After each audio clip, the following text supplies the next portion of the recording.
I'm 74 years old, and I need to say something that took me 3 decades to even think, let alone speak out loud. I was the problem. Not my ex-wife, not my kids, not my boss, not my friends, not the world. Me.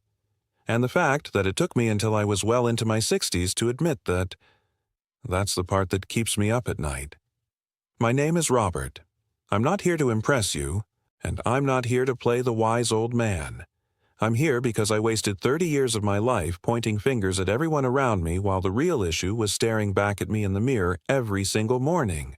And if you're doing the same thing right now, I need you to hear this before you lose what I lost. Let me take you back. I was 44 when my first marriage ended. 17 years. Gone. And at the time, I had the whole story figured out. She was too demanding. She didn't appreciate what I did for the family. She changed. She became cold. I told anyone who'd listen. My buddies at work, my brother, even my own mother. Poor Robert, married to a woman who couldn't see how good she had it. That was the version I told. Here's what actually happened. I was absent. Not physically, I came home every night, but emotionally, I checked out somewhere around year 5. I stopped asking her about her day. I stopped noticing when she changed her hair or when something was bothering her. I'd sit in my chair after dinner, watch TV, and that was my idea of being a good husband. Showing up, occupying space. When she tried to talk to me about how she felt, I'd shut it down. I'd say things like, "Here we go again," or, "What do you want me to do about it?" Or, my personal favorite, "I'm doing the best I can." That last one. I used that like a shield for years. I'm doing the best I can. It sounds reasonable, right? It sounds like a man who's trying, but it was a lie. I wasn't doing my best. I wasn't even close. I was doing the minimum, the bare minimum to keep things running, and then I acted surprised when it all fell apart. Margaret, that was her name. She didn't leave me because she stopped loving me. She left because she got tired of loving someone who wouldn't love her back. Not couldn't. Wouldn't. There's a difference, and I didn't see that difference for a very long time. After the divorce, I did what a lot of men do. I got angry. I carried that anger around like a badge, like it proved something. I told myself she was the one who gave up. She was the one who broke the family. My son, Kevin, was 12 when we split. My daughter, Lisa, was 9. And for years, I let them believe what I believed, that their mother was the reason our family broke. I poisoned that well without even realizing it. Or maybe I did realize it and just didn't care. That's harder to admit. Kevin stopped talking to me when he was 26. Just stopped calling. Stopped coming by. And for years, I told people he was ungrateful. I said, "I gave that kid everything, and this is how he repays me." You see that pattern? Somebody hurts me, and it's always their fault. My wife left, her fault. My son cut me off, his fault. My second marriage, 4 years, same thing. She was too this, not enough that. I got passed over for a promotion at work. My boss was an idiot. Lost a close friend after a falling out. He was too sensitive. The world, according to me, was full of people who kept letting me down. And I was the only innocent one.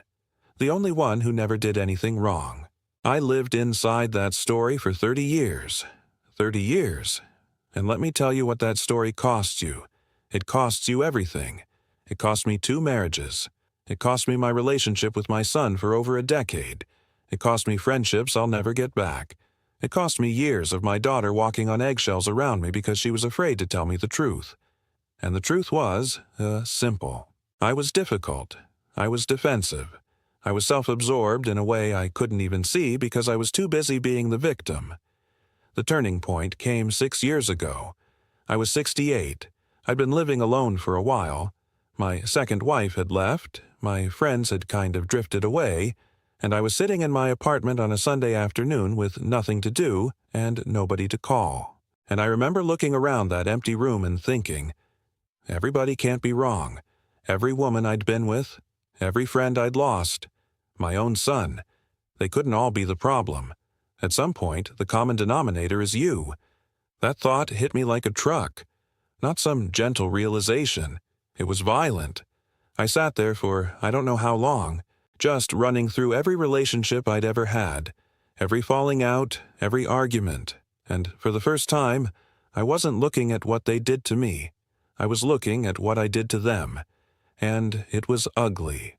I saw how I dismissed Margaret's feelings for years, how I made everything about me, how I punished my kids for their mother's decision to leave by being cold and resentful, how I repeated every single mistake in my second marriage because I never learned from the first one. I saw how I pushed people away and then blamed them for leaving. I called my daughter that night. Lisa.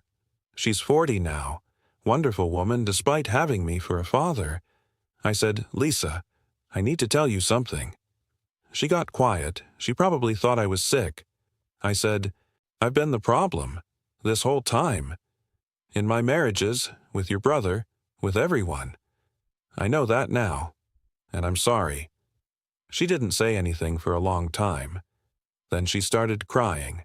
Not the kind of crying you do when you're sad. The kind you do when you've been waiting to hear something for 20 years and it finally comes. She said, Dad, I've wanted to tell you that for so long, but I was scared you'd cut me off too. That hurt more than anything. My own daughter was afraid of me, afraid that being honest with me would cost her the relationship, because she'd watched it happen to her brother.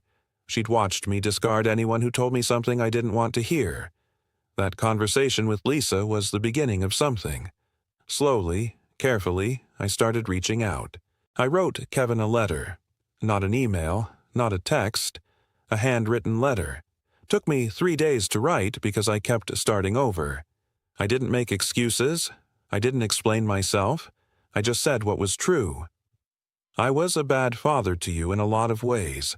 I was selfish and I was blind. I blamed your mother for things that were my fault, and I blamed you for protecting yourself from me. You didn't owe me a relationship.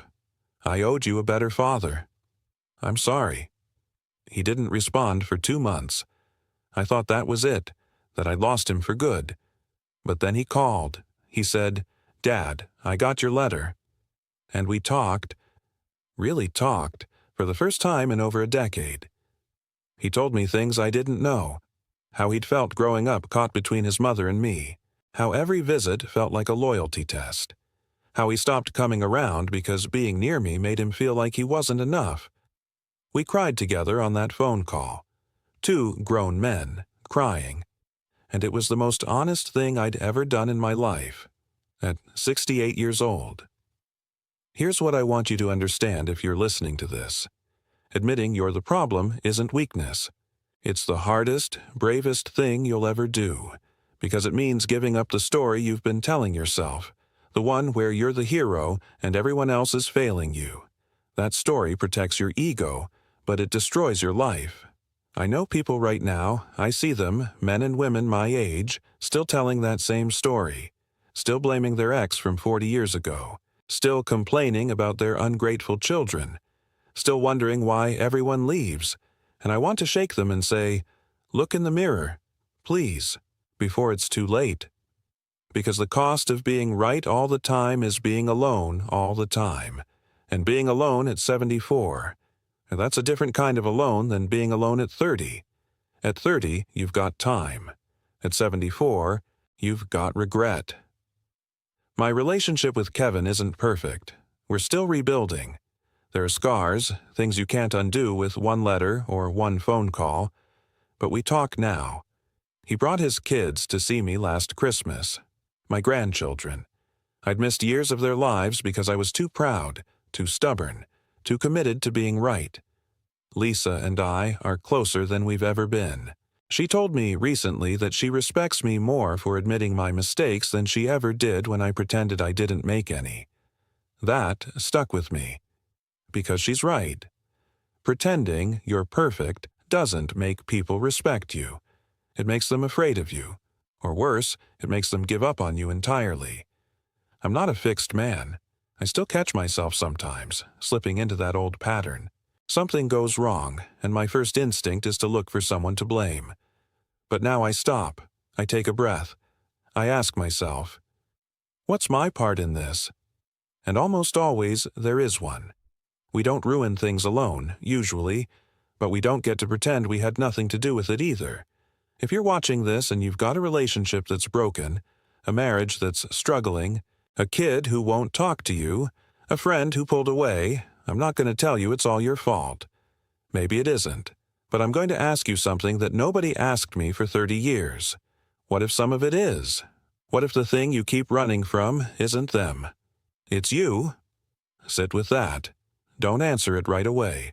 Just let it be there, because the answer might change your life. It changed mine. Too late for some things, yeah. I can't get those years back with Kevin. I can't undo what I did to Margaret or to my second wife, but I can be honest now. I can be better now. And that's worth something. Even at 74. This channel features people like me, sharing things we learned the hard way so maybe you don't have to.